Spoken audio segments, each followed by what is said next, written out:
अस्सलाम वालेकुम व्यूअर्स।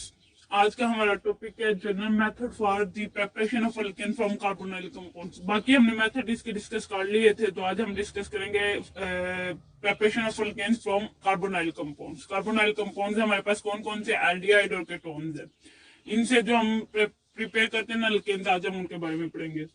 हमने कहा था कि जो कार्बोनाइल कंपाउंड्स है ना, एल्डिहाइड और कीटोन्स, इनको रिड्यूस किया जाता है टू मिथाइल और मिथाइलिन ग्रुप रिस्पेक्टिवली। ये क्लेमेंसन और वुल्फ किशनर ने ये हमें दिया था कि हम इसको रिड्यूस करके अल्केन में चेंज कर सकते हैं। अब क्या हुआ था, उन्होंने कहा था, क्लेमेंसन ने ना हमें दिया था कीटोन्स के बारे में। लेमनसन ने कहा था कि अगर हम कीटोन्स को रिड्यूस करेंगे जिंक एमलगम को यूज करके और हाइड्रोक्लोरिक एसिड को यूज करके, अगर हम इसको रिड्यूस करेंगे तो हमारे पास अल्केन आएगा। अब उसने इसका हम रिएक्शन देखते हैं कि उसने कैसे किया था। इसका रिएक्शन उसने कहा था कि हमारे पास कीटोन है, कोई भी हम कीटोन लेंगे, ठीक है, ये हमारे पास कीटोन है। उसने इसको रिड्यूस करवाया था, ठीक है। उसने किसकी मौजूदगी में करवाया था? जिंक एमलगम की मौजूदगी में, या फिर HCl हाइड्रोक्लोरिक एसिड, ठीक है, इसकी मौजूदगी में इसने करवाया था इसको। तो हमारे पास क्या आ गया था? अल्केन आ गया था, H3C CH2 और CH3, और साथ में हमारे पास क्या बना था? वाटर, ठीक है। ये हमें दिया था क्लेमेंसन ने, मतलब कीटोन्स के बारे में जिसने कहा था, रिडक्शन के बारे में बताया था, ये हमें क्लेमेंसन ने बताया था। और फिर बाद में वुल्फ किशनर ने हमें बताया था कि हम एल्डिहाइड्स को भी इसी तरह से रिड्यूस करवा के हम उसको अल्केन में चेंज कर सकते हैं। लेकिन एल्डिहाइड को जब हम रिड्यूस करवाएंगे, उसमें हमारे पास जो है ना KOH की प्रेजेंस में हम उसको जो है ना करवाएंगे।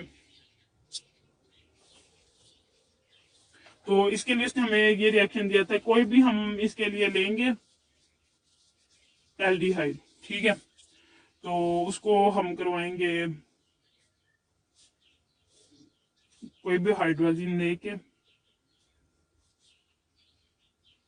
या फिर KOH, इसकी मौजूदगी में हम इसको चेंज करवाएंगे कितने टेम्परेचर पे? 200 डिग्री सेंटीग्रेड के टेम्परेचर पे। तो हमारे पास ये अल्केन में चेंज हो जाएगा।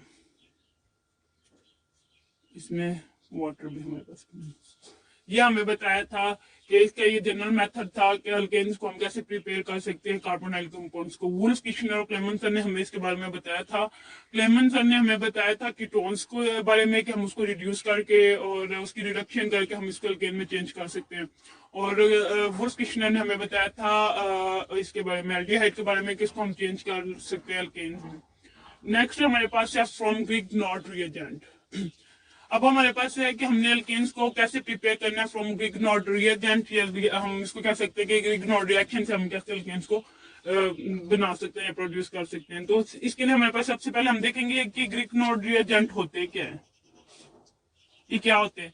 ग्रिग्नॉर्ड रिएजेंट हमारे पास ऐसे होते हैं जो अल्काइल हैलाइड्स हैं, वो रिएक्ट करते हैं एनहाइड्रस ईथर या मैग्नीशियम के साथ, तो वो हमारे पास बनाते हैं अल्काइल मैग्नीशियम हैलाइड्स बनाते हैं।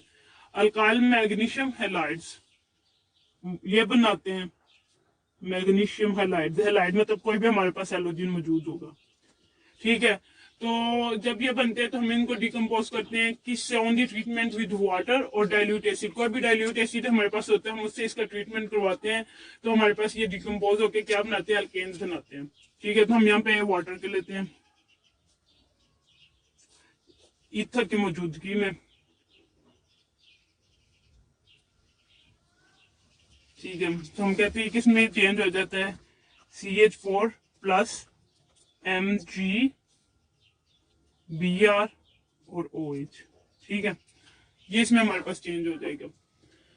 इसी तरह से हम, अगर ये हमारे पास है इसका मीथेन का है, तो हम यहाँ पे ईथेन का भी काट सकते हैं। हमारे पास ईथेन का किस तरह से आएगा?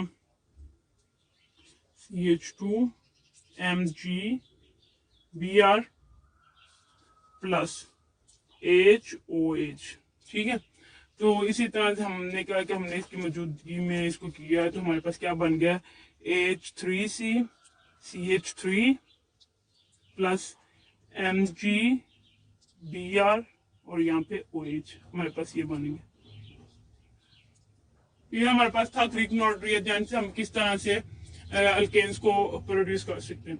नेक्स्ट है हमारे पास इसकी फिजिकल प्रॉपर्टी।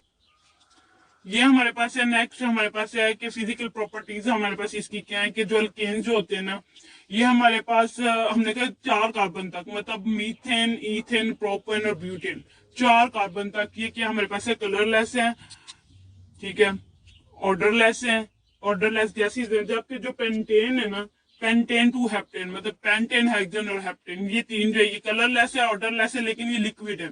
जो पहले 4 है वो हमारे पास गैस है, जो पेंटेन, हेप्टेन और हेक्सेन और हेप्टेन है ये हमारे पास क्या लिक्विड है। हमने कहा जो इनसे ज्यादा जो मेम्ब्रेन मेंबर है ना कार्बन के, मतलब 18 से ऑनवर्ड तक, ये हमारे पास वैक्स सॉलिड है, जब विच आर ऑल्सो कलरलेस, ये भी कलरलेस है और ऑर्डरलेस है। मतलब हमने इसकी फिजिकल स्टेट देखी है कि जो 4 तक है वो हमारे पास गैस में है, जो 5, 6, 7 है वो हमारे पास लिक्विड में, और जो 18 से ऑनवर्ड है वो हमारे पास क्या है कि वो वैक्सी सॉलिड है। नेक्स्ट हमने इसकी दूसरी प्रॉपर्टी देखी है कि ये हमारे पास क्या है कि नॉन पोलर है और ये वीकली पोलर है, मतलब ये इनसोल्युबल है इन पोलर सॉल्वेंट, लेकिन ये सोल्युबल है इन नॉन पोलर, मतलब डिजोल्व लाइक्स डिजोल्व। इसमें हम देखेंगे कि जो नॉन पोलर है वो नॉन पोलर में ही नॉन पोलर सॉल्वेंट में ही डिजोल्व होंगे। तो हमारे पास यहाँ पे बेंजीन है, इथर है, कार्बन टेट्राक्लोराइड है, जो कि नॉन पोलर है, इसमें ये सॉल्वेंट डिजोल्व हो जाते हैं।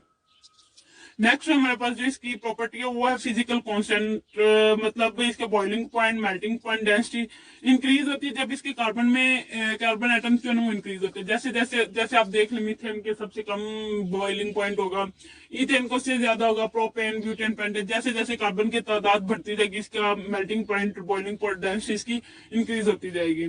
जबकि जो सोलबिलिटी है इसकी वो डिक्रीज होती जाएगी जैसे जैसे इसका मोलिकुलर मास इंक्रीज होता जाएगा। और हमने कहा बॉइलिंग पॉइंट इंक्रीज करेगा by 20 to 30 degree for the addition of each CH2। जैसे जैसे एक एक कार्बन अटैच होता जाएगा इसके बॉइलिंग पॉइंट में कितना फर्क आएगा, 20 से 30 डिग्री सेंटीग्रेड का फर्क आएगा एक मोलिक्यूल में। हमने कहा the boiling point of alkane having branch chain structure are lower than their isomeric normal chain alkane. हमने कहा जो ब्रांच चेन है ना उसका जो बॉइलिंग पॉइंट है ना वो लो होगा as compare to isomeric normal chain जो अल्केन्स होगी। जैसे एन-ब्यूटेन है इसका हायर होगा जैसे आइसोब्यूटेन, मतलब जो हमारे पास स्ट्रेट चेन है ना उसका ज्यादा होगा, जो हमारे पास ब्रांच चेन में है वो उसका जो है ना कम होगा बॉइलिंग पॉइंट। तो नेक्स्ट हमारे पास है the melting point of alkanes also increases with increase in the molecular mass, but this increase is not so regular, मतलब ये रेगुलर नहीं है, जहां पे मतलब एक सीक्वेंस से ये इंक्रीज नहीं होगा। कहीं पे अगर CH2 अटैच हुआ तो वो थोड़ा होगा, कहीं पे CH2 अटैच हुआ तो वहां पे इसका मेल्टिंग पॉइंट एकदम से बढ़ जाएगा। इसमें हमारे पास कोई रेगुलरिटी नहीं है, ये नॉन रेगुलर है। जो मेल्टिंग जैसे जैसे अल्केन में CH2 का हम इजाफा करते जाएंगे उसका मोलिकुलर मास बढ़ता जाएगा, तो ये रेगुलरली इसमें मेल्टिंग पॉइंट इंक्रीज नहीं होगा, इरेगुलर तरीके से ये मेल्टिंग पॉइंट इंक्रीज होगा। आज का हमारा टॉपिक यही था, तो इसमें आपको कोई मुश्किल हो तो आप पूछ सकते हैं। अल्लाह हाफिज़, जज़ाकल्लाह।